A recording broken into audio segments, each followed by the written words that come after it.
الا كنتي كتشد الطريق وكتسافر وكتسوق بزاف، فنصيحتي ليك ماشي اي واحد دار اوتوستوب او لا طلب منك انك توصلو خاصك توصلو. بعض المرات خاصك تخدم عقلك وتكون منطقي. دير الخير في المكان والزمان والشخص المناسب، حيت كاينين ناس دخلوا في مشاكل ما خرجوش منها بسبب هذا الخير الصغيور اللي داروا، كيف ما غتشوفوا في هذه القصه اللي غنعاود لكم اليوم. لان هذه القصه فهي قصه حقيقيه ماشي خياليه، لذلك حاول تاخذ العبره ودير اتونسيون. الا كنتي كتسوق او لا كاع ماشي ضروري تكون كتسوق، تقدر تكون ديما مع باك او لا خوك او لا شي واحد من العائله ديالك او لا غير صاحبك، وما ديرش نفس الغلط اللي داروا هاد الدري. يلا بلا ما نطول عليكم وخليونا نبداو نيشان في القصه. ولكن قبل ما نبداو، الا كنتي اول مره كتفرج فيها ومن عشاق الرعب والقصص فمرحبا بك. ما فيه باس الا اشتركتي، خليتي ليا لايك، كومونتير فيه الراي ديالك باش هكا القناه تزيد تكبر ونزيد نعطي اكثر. راه ما غادي تخسر حتى شي حاجه، هذا فقط تشجيع منك. يلا نبداو وعلى مولانا.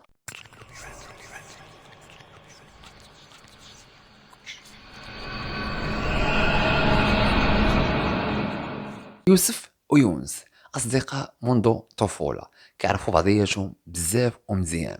تقريبا عندهم نفس الروتين أو نفس نمط العيش، بجوجهم خدامين الدار العمل، العائلة، نفس الروتين كيتعاود. قليل شي مرة إلا مشاو ضربوا دورة في الشارع أو لا داروا شي قهوة. صافي هادي بحال قلتي حياة ستابل، حياة جد عادية ومتواضعة. واحد النهار سي يونس جالس مع لي بيه في القهوة هو وصاحبه، قال ليه قول لي اش بان ليك نضربو شي تصافير. قال ليه صاحبه علاش لا، حتى انا راه تخنقت وراه ضرني راسي بهذا الروتين اللي كيتعاود كل نهار. قال لي نمشيو نسافروا غير واحد النهار يومين على الاقل، غير نهرسوا داك الجو ديال الملل. صاحبه اللي هو يوسف قال ليه انا معاك مرحبا. يونس ويوسف ما كيسافروش بزاف المسافات طويله، كيبقاو ديما في نفس الريجيون وقراب للدار. يعني هذه كانت اول سفيره غير ضربوا فيها شويه ديال الطريق، والخرجه كانت غير نهار يومين ماكسيموم 3 ايام. هادشي اللي ناويين هما. دابا يونس هو مول الطوموبيل وهو اللي كيسوق، ولكن مع ذلك المشكل ما غيوقعش ليونس، غيوقع ليوسف. مهم اتفقوا على النهار والوقيته اللي غادي يقدروا يمشيو، وجدوا المسائل ديالهم، ركبوا في الطوموبيل، مشاو للبومبه د ليسانس، داروا ليسانس، جلسوا كلاو تقداو كاع داكشي اللي غيخصهم وشدوا الطريق. صافي شدوا الطريق، يونس صايق، يوسف حداه، طالقين الموسيقى، غاديين في امان الله. حتى لهنا ما كاين حتى شي مشكل. يوسف في واحد اللحظه كيدور راسو للجنب، كتبان ليه العافيه شاعله. وعلى فكره راهم غاديين في الليل. وخليوني نوصف لكم الطريق اللي شادين باش تفهموا. طريق عباره عن شانطي، اليمين صحراء واليسار صحراء، يعني غاديين في واحد الطريق اللي خاويه وغير الصحراء في الجناب. صافي ما كاين حتى شي حاجه، وكان ديك الساعه ظلام الحال والليل. فجاه سي يوسف كيشوف واحد العافيه جاي يشدو اليمين، كتبان ليه العافيه شاعله. وعلى فكره هذاك كان فصل الصيف ماشي فصل الشتاء. بقى كيشوف فيها وكيستغرب، كيقول كيفاش هاد العافيه شاعله هنا، شكون شاعلها؟ يعني مازال كنا يعني في الجو ديال البرد والشتا نقول راه شي واحد شاعلها تما كيدفى بها، ولكن دابا السهل شكون زعما غيشعلها؟ بقى كيشوف صافي ويقول حيد عليا ماشي شي حاجه اللي مهمه. دور راسو وبقى كيشوف اون فاس في الطريق، وما قال حتى شي حاجه لصاحبه يونس. صافي الامور حد هنا مزيانه كلشي بخير. شويه يوسف كيعاود يدور وجهه، كيلقى نفس ديك العافيه اللي شاف قبل 20 او 30 دقيقه ديال الطريق. هنا يوسف غيبدا يدخلو الشك، كيدور كيشوف كيلقاها باقا، كيحس بها بحال ديك العافيه تابعاه، ماشي في شي بلاصه واقفه. يعني كون كانت في شي بلاصه بوحديتها يعني ستابل، وهو غادي راه غيفوتها، ما غاديش تبقى ديك العافيه منطقيا. وداك الشيء اللي وقع معاه، كيشوف العافيه كتبان ليه بحال غادا معاه بحال تابعاه. دخلو الشك وبقى كيشوف ويدور عند يونس. قال ليه يونس واش كتشوف داكشي اللي كنشوف؟ يونس دار هكا كان صايق، قال ليه شنو كنشوف؟ عافيه ما فيها حتى شي حاجه. قال ليه لا شوف ديك العافيه راه كنحس بها بحال تابعانا. قال ليه يونس والله يهديك اصاحبي حنا غاديين ملصقين 150 كيلومتر في الساعه وغادي تتبعنا. قال لي يونس، قال لي لا صاحبي هذيك العافيه شاعله تما، كون راه شي عائله ولا شي صحاب مجموعين تما وجالسين. مهم يونس بحال ما بغاش يعيق، بحال ما بغاش يكبر الموضوع. قال ليه راه ما كاين حتى شي حاجه. يوسف بقى كيشوف وقال لي يا صاحبي حنا غاديين ب 150 كيلومتر في الساعه وديك العافيه باقا تابعانا وباقا في نفس البلاصه، راه ما يمكنش شي حاجه ماشي تلهيه. ولكن انا غنسكت وغندير بحال ما كاين والو. صافي بقاو غادي ضربوا طريق بزاف، فاذا بيونس ويوسف في دقه وحده كيلمحوا العافيه باقا شاعله. كيدوروا كيلقاوها كاينه. هنا فين غيدخل معاهم شويه ديال الزي. شنو غيدير يونس؟ غيطفي الموسيقى اللي كانت شاعله وغيبداو يقراو القران. ويونس قال ليوسف شوف، قرا القران في خاطرك، هاد الشيء راه كيوقع في الطريق عادي، ما كاين حتى شي حاجه، وخلينا نمشيو بسلام. وداك الشيء اللي داروا، قراو القران وبقاو كيشوفوا غير القدام، ما كيدوروش الجنب، حيت الا بقاو حاضينها يقدروا يتخلعوا، ويقدر اللي صايق اللي يسر يدير شي كسيده اولا يخرج على الطريق. مرت بسلام، وصلوا للبلاصه فين باغيين، دوزوا وقيته زوينه ورجعوا بحالهم للدار. من مورا ما دازت واحد 3 ايام تلاقاو وبداو كيهضروا. قال لي السي يوسف واش عاقل على العافيه، كيفاش البلان ديالها كذا؟ وبقى كيضحك. قال ليه راه حنا غير كنا كنتوهموا وكيجيب لينا الله، فراه مستحيل هادشي وقع، هادشي راه ماشي منطقي وما كاينش، غير سبحان الله حنا ما عرفتش كيفاش بقينا كنشوفوا ديك العافيه تبعنا. وبقاو كيضحكوا. ومنين عاودوها للعائله وعاودوها الناس اللي قراب ليهم حتى هما بقاو كيضحكوا عليهم وقالوا لهم واقيلا راكم غير ما كنتوش ناعسين مزيان، هو اللي تشوفوا شي حوايج ما كاينينش. صافي قلبوها ضحك ودازت. سير الايام سير الشهورة، دازت واحد تقريبا عامين حتى ل3 سنين. يوسف غيشري الطوموبيل ديالو، شراها بقى كيسوق فيها، طلق فيها يديه مزيان. واحد النهار ويقرر انه يسافر بوحديته. مشى عند مو، مشى عند العائله، قال لهم انا راه غنخرج واحد اليومين ولا 3 ايام، غنمشي نقضي شي غارات وغنرجع. ومشى بدل الجو وضرب الطريق. وتصانت هنا فين غتبدا القصه الحقيقيه ديال الرعب. يوسف مشى للبومبا ديال ليسانس كيف العاده، شرا ما ياكل، شرا المسائل اللي غيحتاج، صافي وخرج غادي يشد الطريق. شد الطريق نعم سيدي، غادي شاد اليسار ديالو، طالق الموسيقى بخير، ما كاين حتى شي اشكال. اراك لي ظلم عليه الحال وشاد واحد الطريق طويله. وديك الطريق كانت خاويه في ديك الوقيته، واصلا ديك البلاصه كتكون خاويه وما كيدوزوش منها الطوموبيلات بزاف. واحد اللحظه كيلمح شي حاجه شاعله بالعافيه قدام. بحال دابا مثلا كنت غادي قبل واحد الكيلومتر كتشوف شي حاجه شاعله، شي حاجه بحال العافيه شاعله قدامك. بقى كيديرها وكيديرها وبغى يعرف شنو كاين، هو غادي بقى غادي غادي غادي حتى وصل لديك النقطه فين شاعله ديك اللعيبه. فاش قرب كيتفاجئ، كينقص من السرعه وكيوقف واحد ستوب. كيلقى واحد الراجل، هذاك الراجل هو النقطه اللي كانت شاعله فيها العافيه، ولكن فاش قرب ما كاين لا عافيه لا والو. والسيد كان لابس حوايج عاديين واصلا مقطعين. داك السيد كيبان بحال شي متشرد تما، يعني ما لابسش شي حاجه اللي غضرب فيها الضوء وغتشعل، بحال دوك اللبسات ديال العساسه مثلا اولاد البوليس كتكون عندهم ديك اللعيبه هنايا كضرب فيها الضوء كتعطي واحد الضوء. هذا لابس حوايج عاديين. يوسف وقف وبقى كيدير فيها هبط الدجاجه وكيشوف، وبقى كيقول في خاطرو واش نعاونو، واش نوصلو، شنو ندير. هذا الراجل مسكين غيبقى هنا، غادي يجي شي واحد يقدر يتعدى عليه اولا توقع عليه شي حاجه. بقى كيشوف تاعيا ويقول اصافي حيد، ويطلع الدجاجه ويكمل طريقه. وهذا هو القرار الصحيح اللي خدا. ما عليناش، كمل طريقه، وصل للبلاصه فين باغي يمشي. جلس واحد 3 ايام اولا يومين، قضى وقت زوين، بدل الجو صافي وتم راجع بحاله. وديك الوقيته كان شي 4 3 ديال الصباح، يعني الحال مظلم. هي هديك شد الطريق ديالو، وصل لواحد ستاسيون يعني بومبة ليسانس فيها قهوه فيها ريستو حداها، يعني الا بغيتي تاكل شي حاجه اولا تدخل الحمام. فقدا الامور ديالو، شرا شي حاجه ما ياكل وركب في الطوموبيل وما زادش تمتم. ركب قاد السنطه ديالو وبقى كياكل شي لعيبات، صافي حطهم يلا غي كسيري غيزيد.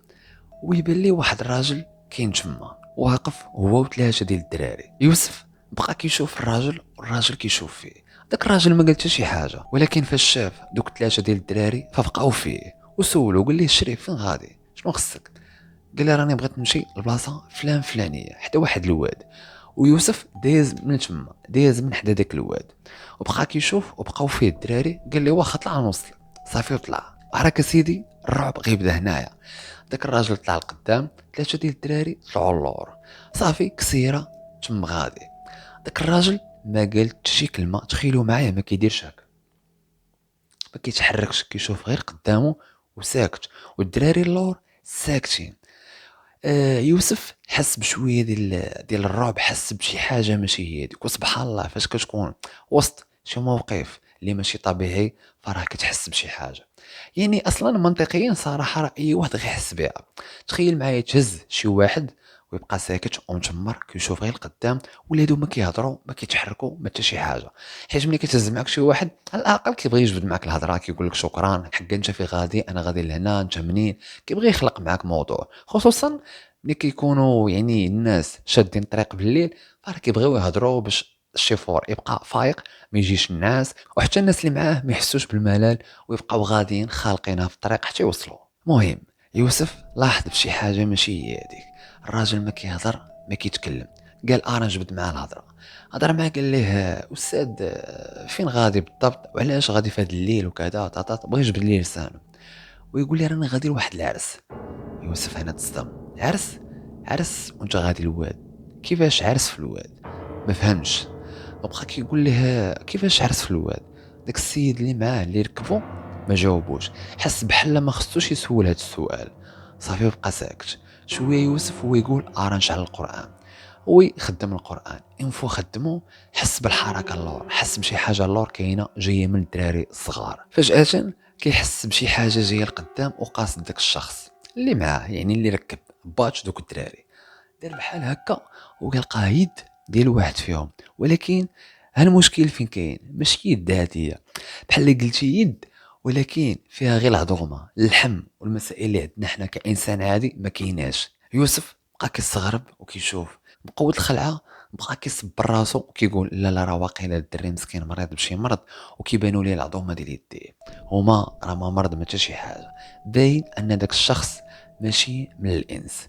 مهم يوسف استجمع القوه ديالو وحاول يبقى كالم وما يبين ليهم حتى شي حاجه. فاذا داك الدري الصغير بقى كينغز باه بحال هكا وكيقول ليه زعما قول ليه يطفي القران، قول ليه يطفي القران. وداك الراجل ما كيتسوقش ولده، كيشوف غير قدام بحال هكا وما كيقول حتى شي حاجه. يوسف تخلع بزاف وضايق، حس براسو راه غادي في واحد الطريق اللي ما هياش. شد اليمين ديالو ووقف وقال داك الراجل قال له الشريف انا راه حدي هنا واسمح لي، المهم راني قربتك شويه، شوف شي واحد اخر يدير فيك هذا الخير اللي درت فيك انا ويكملك، انا خصني ندور من هنا، ما بقيتش غادي لديك الوجهه. داك السيد قال ليه بكل بساطه وبكل بروده، شاف فيه بحال هكا وقال ليه ماشي مشكل صافي هبطني. حليه سارود الباب، هبط. يلا غيدور غيقول للدراري انا نحل لكم الباب، لقاهم ما كاينينش. شاف هكا برا لقاهم كاينين برا مع باهم واقفين نسات فين وكيشوفوا فيه. بقى كيدير كيفاش هادو خرجوا، ما سمعش كاع الصوت ديال الباب تحل اولا تسد. واصلا البيبان يعني مسدودين، يعني هو اللي كيحل لهم القفل من القدام، ديك البوطون اللي كتكون القدام. بقى كيدير واخا تخلع وصلات فيه العظم فما بينش. بقى كيشوف عادي ويدير لهم يلا الله يعاون زعما بسلامه انا غادي. بقاو كيديروا فيه غير تباهم كيشوف والدراري كيشوفوا كيديروا فيه بحال هكا. المهم وصل للدار مخلوع، ما دخل باينه عليه ديك الخلعه. دخل عند مو قالت ليه ولدي لاباس بخير، مالك بنشي ليا ماشي هو هذاك. قال لها ماشي شي حاجه ماشي شي حاجه. قلت لي راني حلمت بيك وحلمت شي حاجه خايبه. قال لها غير حلم هذيك وكابوس، انا غنطلع ناكل شي حاجه وغادي نعس حيت كان مسخسخ. يعني راه وصل تقريبا مع ديك 6 الصباح اولا 7، يعني الطريق طويله والليل كامل هو صايق. طلع كلا قدا امورو ومشى ناس. انفو داتو عينو كيحلم واحد الحلمه خايبه. كيحلم داك الشيباني اللي دا معاه، يعني الاب ديال الدراري اللي وصل، كيحلم به انه كيخنقو، شادو كيخنقو كيغوت عليه، وداك الوجه ديال داك الراجل كيبان معصب وعصابي. مهم بحال قلتي شدو بغطاط كما كنقولوا حنا المغاربه. فاق ضربته الفيقه ومخلوع بقى كيشوف، قرا القران وعاود رجع ينعس. الغد ليه عاوتاني كينعس كيحلم من نفس الحلمه. الغد ليه عاوتاني نهار الثالث كيحلم نفس الحلمه. يعني هذا ولا كيحلموا بزاف. يوسف هنا بدا يدخل مع الزايد ولا كيخاف، مشى عند مو قالها لا. قال لها امي شنو كاين وشنو كاين وشنو كاين؟ قالت لي فين هزيتيه وكيفاش عاود ليا. مهم عاود ليها بالتفاصيل وقال ليها فين وفوقاش وكيفاش كانوا الناس.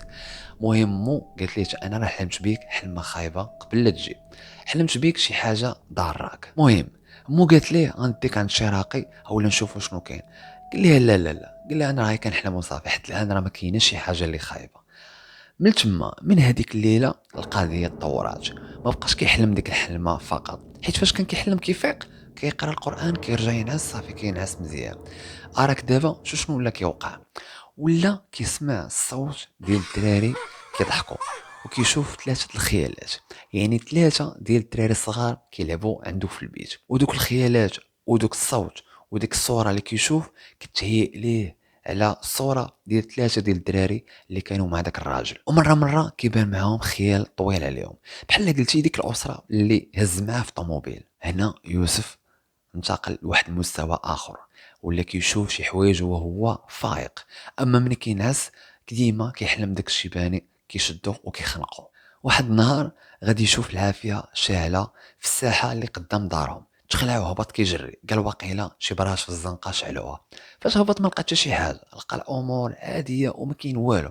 هنا صافي العقل ديال يوسف غادي يخرج، مشى عند مو قال ليها شنو كاين شنو كاين شنو كاين، انا ما بقاتش نصبر. مشات عند باه قالت ليها شنو كاين شنو كاين. باه قال لي شوف غنديوك وغنقلبوا لك على راقي.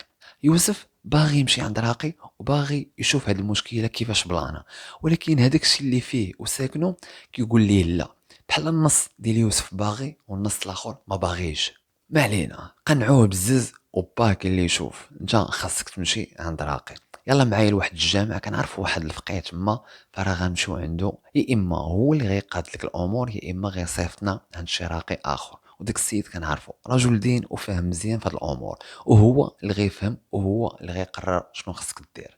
مهم قنعوه غير بزز، مشاو داو عندك الفقيه اللي في داك الجامع وقال ليه انت شنو عندك وشنو عندك، قرا عليه شويه وبانوا شي حوايج فيه، قال ليه انت عندك مس، ولكن لحسن الحظ انت في بدايات المس، يعني احسن حاجه وقعت لك هي انك عرفتي بانك عندك مس في وقت مبكر، وهذه قضيه مزيانه. الوغ شوف، ها كان النمره ديال واحد الراقي غتمشي لعندو، راه كاينين في واحد الحي فلان فلان فلاني، غتمشيو لعندو غتشبع معاه باذن الله فما يبقى فيك والو. وقال ليه النصيحه اللي قلت لكم انا في الاول ديال الفيديو، ما تبقاش تهز معاك الناس ما كتعرفهمش في بلايص وفي اماكن وفي اوقات خايبين. مهم صيفطهم عندك الراقي ومشاو عنده وتبع معاه، وفعلا كان عنده مس، وقعوا ليه مشاكل في الاول وتعذب واحد شويه، ولكن من بعد يوسف ولا مزيان. وكان بطبيعه الحال كيجي عنده يونس مره كيشوفو، وحتى يونس استفد وفهم وعرف ولا كيدير اتونسيون، ما بقاش كيهز اي واحد حتى هو. مع الوقت مع القران والصلاه والمسائل فيوسف ولا بخير وما بقاش فيه داكشي اللي كان فيه. وهنا غتسالي القصه. الوغ العبره من هادشي كامل هو انك دير اتونسيون في الطريق، وديما فاش تبغي دير الخير ضرب ليه الف والف حساب، حيت بعض المرات كدير شي حوايج اللي هما اللي كيقلبوا لك حياتك 360 درجه. بحال هاد المسائل راه كيوقعوا اكثر يونس في هاد القصه، عفوا يوسف، فراه ما وقع ليه والو، فراه صافي مجرد كيشوف شي حوايج تخلع كذا، ولكن من بعد ولا مزيان. كاينين ناس اخرين تسكنوا، كاين اللي انتحروا، كاين اللي حياتهم تقلبات كان عايش مزيان فولا في مشاكل ما خرجش منها. الناس راه كتعذب بسبب مسائل بحال هذه. الو وصلنا لنهايه الفيديو ونهايه القصه، فإلا عجباتك القصه بارطاجي مع صحابك، شارك في القناه، خلي لي لايك وكومونتير، ونشوفكم ان شاء الله في القصه القادمه.